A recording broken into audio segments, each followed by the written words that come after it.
وہ سیدھے ہاتھ کو کہتے تھے یہ حملہ کرنے کے لیے، اینڈ سیکنڈ ہاتھ جو ہے وہ ڈیفنس کے لیے۔ تو اللہ سبحانہ تعالیٰ نے یہاں پہ بتا دیا کہ اب نہ تو یہ رسول اللہ صلی اللہ علیہ وسلم پر حملہ کرے گا اور نہ ہی یہ اپنے آپ کو ڈیفنس میں مطلب ڈیفینڈ کر سکے گا۔ اچھا، لہب جو ہے، یہ میں نے آپ کو بتایا تھا نا کہ ابو لہب جو تھا اس کو خود ہی سے پسند تھا یہ جو نام اس نے رکھا ہوا تھا۔ ابو لہب جو تھا نا یہ بڑا بزدل آدمی تھا۔ تبت یدا ابی لہب وتب ہم دیکھ رہے تھے اور ہم نے تبت کو دیکھا تھا۔ مزے سے سنیے کہ اللہ سبحانہ تعالیٰ نے یہاں پہ انقطاع کا لفظ نہیں استعمال کیا، ہلاک کا لفظ نہیں استعمال کیا۔ تو تبت کہتے ہیں کہ ایسی موت کو جو کسی چیز کو ڈسٹروائے کرتا ہے نا کوئی چیز، تو وہ سلولی ڈسٹروائے کرنا کسی چیز کو، آہستہ آہستہ آہستہ آہستہ کوئی چیز ڈسٹروائے ہو جاتی ہے۔ تو جب یہ سورہ نازل ہو رہی تھی ان کی تو یہ لینگویج تھی، دے نو کہ اللہ سبحانہ تعالیٰ یہاں پہ کیا کہہ رہے ہیں، اور صحابہ کو تو رسول اللہ کو تو پتہ تھا، ایون ابو لہب کو بھی پتہ تھا کہ یہ کیا ہے، لیکن اس کو وہ بلیو نہیں کر رہا تھا نا۔ تو یہاں پہ اللہ سبحانہ تعالیٰ نے پہلے سے ہی بتا دیا تھا کہ اس کی موت جو آئے گی وہ کیسے آئے گی، سلو والی ہوتی ہے نا، جیسے وہ ویسے مرے گا۔ اچھا، ایسا نہیں ہوگا کہ فوراً مر جائے گا، کیونکہ ہلاک کا جو آتا ہے نا، کسی کو جیسے گولی مارے تو ایک دم سے کوئی مر جائے، اس کے لیے ہلاکت کا لفظ آتا ہے۔ انقطاع ہم پڑھتے ہیں قرآن میں، آپ پڑھیں گے یہ بھی لفظ، تو وہ آتا ہے مطلب ریگولر جیسے مرنے کے لیے، لیکن قطع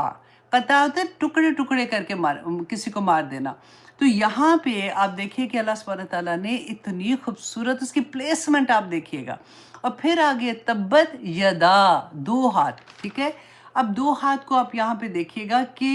ہاتھ جو ہے نا، ہاتھ عربی زبان میں ایک تو عزت کی نشانی سمجھے جاتے ہیں، وہ لوگ سمجھتے ہیں، یہاں پہ اللہ سبحانہ تعالیٰ نے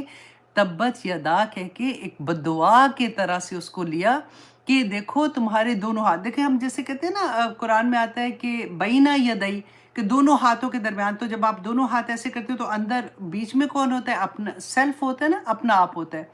تو یہاں پہ اللہ سبحانہ تعالیٰ نے یدا کا جو لفظ استعمال کیا کہ تم پورے کا پورا اس کی جو ذات ہے نا وہ ڈسٹروائے ہو جائے گی، پوری کی پوری آہستہ آہستہ ڈسٹروائے ہو جائے گی۔ اور پھر اس کے علاوہ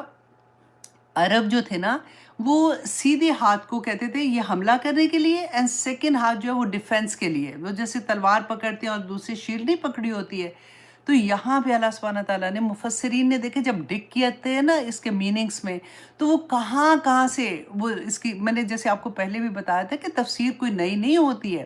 میں آپ کے سامنے اگر تفسیر رکھ رہی ہوں تو وہ آلریڈی ڈن ہے، یا تو اس کی تفسیر قرآن سے ملتی ہے، قرآن میں سے دیکھیں گے، یا رسول اللہ صلی اللہ علیہ وسلم سے کہ ان کے احادیث سے، یا پھر جو مفسرین نے انہی میں سے ڈگ کر کے جو تفسیر بیان کر دی ہے نا، وہاں سے بندہ لیتا ہے کہ اچھا او مائی گاڈ اس کے یہ بھی میننگ ہو سکتے ہیں، او مائی گاڈ اس کا یہ بھی مطلب ہے۔ تو اللہ سبحانہ تعالیٰ نے یہاں پہ بتا دیا کہ اب نہ تو یہ رسول اللہ صلی اللہ علیہ وسلم پر حملہ کرے گا اور نہ ہی یہ اپنے آپ کو ڈیفنس میں مطلب ڈیفینڈ کر سکے گا، اور دونوں ہاتھ اس کے تباہ ہو گئے، مطلب دونوں طرح سے پورے کا پورا یہ تباہ ہو گیا۔ اچھا، دین اور دنیا جو اس کے سب تباہ ہوئے تھے، تو اس کے بارے میں یہاں پہ آتا ہے کہ جیسے ابی کا لفظ آپ دیکھیں، تبت یدا ابی، اب قرآن پاک میں بہت جگہ پہ دیکھیں گے ابا، ابی، ابو کا لفظ آتا ہے، جیسے ابا اس کے لیے آتا ہے ابو بکر کے لیے نا، ابو بکر آتا ہے، ابا بکر آتا ہے، ابی بکر بھی آئے گا، تو ہم یوزلی کنفیوز ہو جاتے ہیں کہ اچھا یہ تو پہلے یہ ورڈ آیا تھا۔ یہ جو کنسٹرکشن ہوتی ہے نا سینٹنس کی، اس کے مطابق ہے کہ کہاں پہ زبر زیر پیش کی جو کنسٹرکشن ہوتی ہے نا، کہ کہاں پہ نصب ہے، کہاں پہ اس کو کون سی حالت اس کی لفظ کی بیان کی جاتی ہے۔ تو یہاں پہ ابی جو لفظ آتا ہے وہ اس لیے آتا ہے، تو اور جو ابی لہب، اچھا لہب جو ہے، یہ میں نے آپ کو بتایا تھا نا کہ ابو لہب جو تھا اس کو خود ہی سے پسند تھا یہ جو نام اس نے رکھا ہوا تھا، تو اللہ سبحانہ تعالیٰ نے اسی نام کو یہاں پہ استعمال کیا کہ وہ جو شعلہ وہ کہتے تھے نا، اتنا خوبصورت تھا کہ اس کی گالیں کہتے تھے جیسے شعلہ ہوتا ہے نا، آگ، سرخ رنگ کی آگ، بڑی خوبصورتی کی نشانی ہوتی ہے نا، اور جتنی سرخ ہوتی ہے اتنی زیادہ وہ گرم بھی ہوتی ہے۔ تو اللہ سبحانہ تعالیٰ نے یہاں پہ کہا کہ وہ آگ جو دوزخ کی آگ ہے نا، اس کے ساتھ اس کی مشابہت کی کہ تبت یدا ابی لہب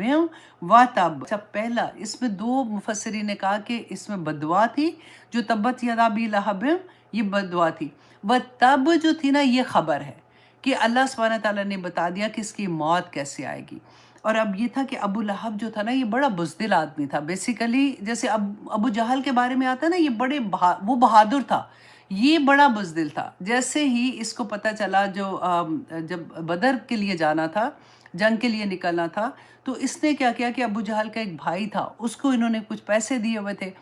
تو اس کے پاس گیا تو اس کو کہتے ہیں کہ دیکھو تم میری جگہ پہ تم جاؤ،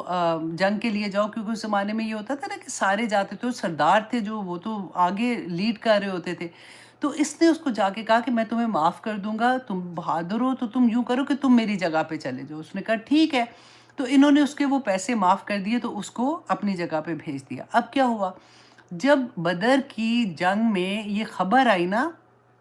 کہ وہاں پہ 70 ان کے جو لوگ تھے وہ مارے گئے تھے، اور بڑے بڑے سردار مارے گئے تھے، اور 70 لوگوں کو وہ بنا کے قیدی بنا کے لے کے گئے تھے۔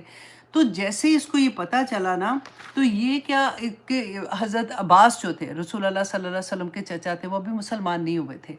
تو یہ بدر میں یہ قیدی بن کے آئے تھے۔ آپ کو یاد ہے عبداللہ بن ابی کا واقعہ میں نے آپ کو بتایا تھا کہ انہوں نے قمیض جو رسول اللہ صلی اللہ علیہ وسلم سے مانگی تھی، کہ جب ان کی ڈیتھ ہوئی تھی تو ان کا بیٹا آیا تھا، تو اکثر وہ صحابہ کہتے تھے کہ مطلب اتنا بڑا یہ منافق تھا، تو پھر بھی رسول اللہ صلی اللہ علیہ وسلم نے، ان کا بیٹا بہت نیک بندہ تھا، تو اس کے کہنے پہ اپنی قمیض اتار کے دے دی تھی۔ تو انہوں نے کہا کہ یہ وہ میں پوری کر رہا ہوں جو، کیونکہ حضرت عباس لمبے خوبصورت تھے، کہ پہلی جو آیات تھی نا اس میں اس کی دنیا کی سزا تھی، اور یہاں پہ اللہ سبحانہ تعالیٰ نے اس کی آخرت کی سزا بیان کی ہے، کہ اللہ سبحانہ تعالیٰ نے زندگی میں بتا دیا کہ اس کا کوئی مال، کیونکہ اسی پہ وہ فخر کرتا تھا نا، تو اس کا کوئی مال اس کے کام نہیں آئے گا، اور وہ کیسی موت مرے گا۔ جو کسب ہے، کسب کے اندر اس کا مال، اولاد اور امال، یہ تینوں چیزیں آتی ہیں۔ اس کا بیٹا عتبہ جو تھا نا، جو رسول اللہ کا دشمن تھا پہلے، لیکن فتح مکہ کے بعد یہ اسلام لے آیا تھا۔ اب آیا نمبر 2 میں آپ دیکھیے کہ اللہ سبحانہ تعالیٰ نے فرمایا ما اغنا انہو مالہ وما کسب، ما اغنا کہ نہ کام آیا، انہو اس کے، مالہ اس کا مال، وما کسب اور نہ ہی اس نے جو کمایا تھا۔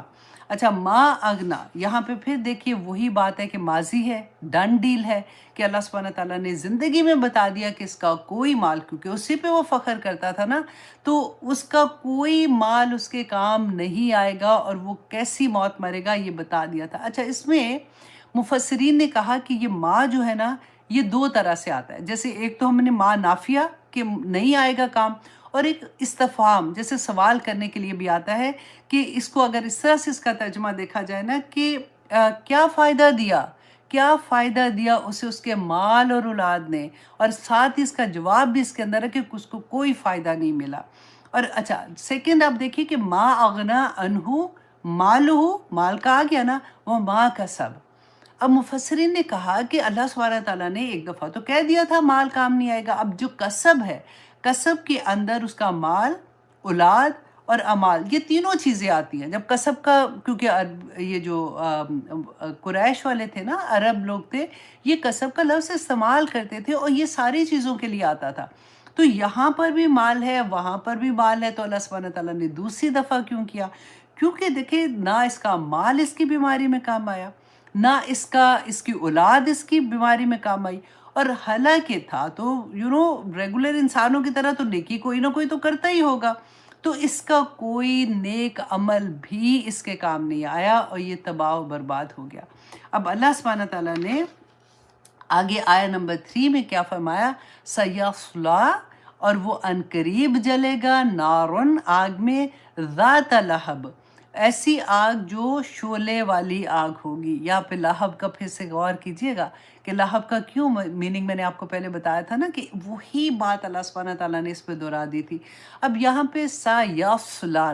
یہاں پہ فعل مضارع آیا ہے، مضارع مین فیوچر کا فعل آیا نا، جو مضارع ہوتا ہے نا اس میں پریزنٹ اور فیوچر دونوں ہوتے ہیں۔ تو یہاں پہ مفسرین نے کہا کہ پہلی جو آیات تھی نا اس میں اس کی دنیا کی سزا تھی، اور یہاں پہ اللہ سبحانہ تعالیٰ نے اس کی آخرت کی سزا بیان کی ہے، کہ کس طرح سے اس کو آگ میں، جیسے ہی آخرت آئے گی، اللہ سبحانہ تعالیٰ کے نزدیک تو ٹائم بانڈ نہیں ہے نا، کہ the moment آخرت کا ٹائم اس کا آئے گا تو یہ آگ میں پھینک دیا جائے گا۔ اچھا، ذات لہب، شعلے والا، تو اس کے بارے میں بھی وہی تھا کہ اللہ سبحانہ تعالیٰ نے وہی شعلے جو اس کی خوبصورتی کے تھے اس کو دوزخ میں پھینکنے کے لیے، جس آگ میں جلے گا اس کے لیے استعمال کیے۔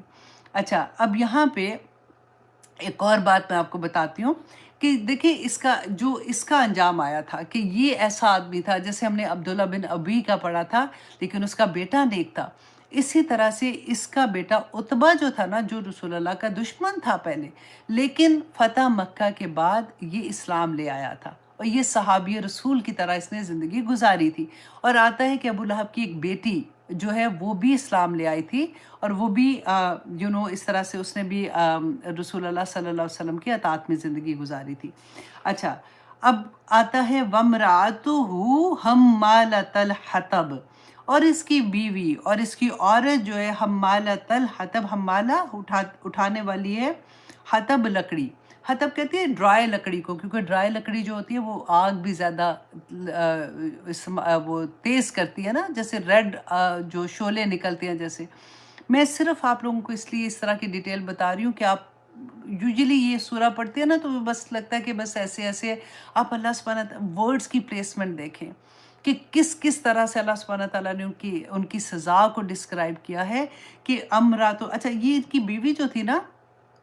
یہ ابو سفیان کی بہن تھی، اور یہ کہتے ہیں کہ اتنی امیر، میں نے بتایا نا عورت تھی، اس کے گلے میں یہ ایک نیکلس پہنے ہوتی تھی بہت کہتے ہیں قیمتی نیکلس ہوتا تھا، اور ہمیشہ اس کے گلے میں ہوتا تھا۔ اور جہاں بھی یہ رسول اللہ صلی اللہ علیہ وسلم کو، کیونکہ میں نے بتایا نا نیبر بھی تھے، تو دیکھتی تھی تو وہ اس کو پکڑ کے کہتی تھی کہ یہ میرا ہار جو ہے نا، میں اس کو بھی مطلب یہ قیمت اس کو بھی بیچ کے میں تمہاری دشمنی میں اس کو لگا دوں گی۔ اتنی سخت رسول اللہ سے دشمنی کرتی تھی۔ اور شی واز دا ون، جو رسول اللہ صلی اللہ علیہ وسلم جب صبح فجر کے لیے نکلتے تھے تو گھر کے آگے کانٹے بچھا دیتی تھی۔ اب یہ ساری چیزیں آپ لوگ یاد کر کے اپنے آپ سے کمپیئر کیجئے گا کہ کیا آپ کو کبھی اتنا دکھ دیا ہے کسی نے، کہ آپ نے دعوت دین کے لیے نکلے ہیں تو یہ والی چیزیں آپ کے ساتھ آئی ہیں، تو کبھی روئیے گا نہیں۔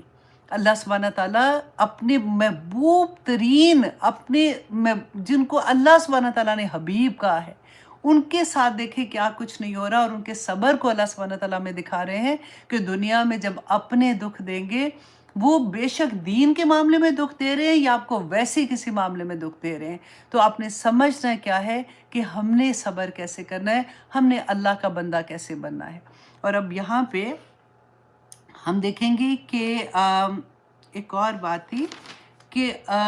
حمالۃ الحطب، ایک اور بات مفسرین نے بہت پیاری بتائی کہ حمالۃ، تا کے اوپر زبر ہے نا، تو وہ کہتے ہیں زبر جو منصوب حالت ہوتی ہے نا، یہ اکثر قرآن پاک میں جب استعمال ہوتی ہے جہاں پہ اللہ کا غصہ ظاہر ہوتا ہے، اور اس لیے کیونکہ یہ کانٹے بچھاتی تھی، رسول اللہ کو تنگ کرتی تھی، تو اس لیے یہاں پہ نصب حالت میں لے کے آئے ہیں۔ دوسرا یہ تھا کہ یہ فتح جو ہے یہ حال کو ظاہر کرتی ہے، کہ وہ اس حال میں، یہ اس کا حال ہوگا کہ وہ اپنے ہسبینڈ کے لیے قیامت کے دن، دنیا میں اس کی مدد کرتی تھی نا، ابو لہب جو تھے وہ رسول اللہ صلی اللہ علیہ وسلم سے اگر دشمنی کرے تو بیوی بھی کسی صورت کم نہیں تھی، ان میں آپس میں بہت وہ تھا، جو کہتے ہیں نا اتحاد ہوتا ہے، کہ وہ تھا کہ دشمنی میں دونوں برابر تھے۔ تو دنیا میں جیسے وہ مدد کرتی تھی نا، آخرت میں یہی اپنے خاوند کے لیے اور اپنے لیے لکڑیاں اپنی آگ خود سلگانے کے لیے لے کے آئے گی، اور اسی آگ میں ان کو جلایا جائے گا۔